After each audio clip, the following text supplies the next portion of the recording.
Bonjour, je suis Cyril Herbez, j'ai 45 ans, je suis marié avec Isabelle, nous avons 2 enfants, Valentin et Margot. Je suis actuellement directeur adjoint auprès du groupe Stradim, un groupe de promotion immobilière basé à Melun, et j'ai en charge la Champagne et l'Île-de-France.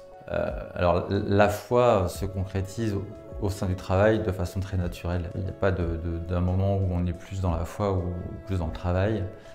Dans notre façon d'être, dans notre façon de manager les équipes ou dans la façon d'être plus ou moins humain auprès des effectifs, on est toujours dans notre foi, et toute décision qu'on prend, on prend toujours un recul sur notre religion. En fait, on prend le temps de mûrir cette réflexion avant de la proclamer, avant de la dire et d'ordonner les choses.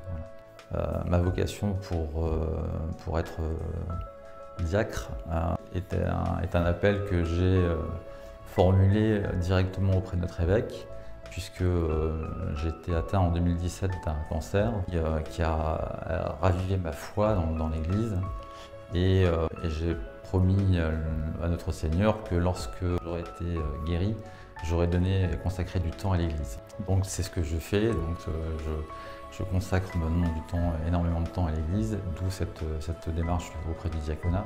Et le verset qui me parle le plus, c'est effectivement « l'espérance ne déçoit pas », puisque c'est cette espérance qui me fait aujourd'hui être devant vous et d'être bientôt ordonné diacre.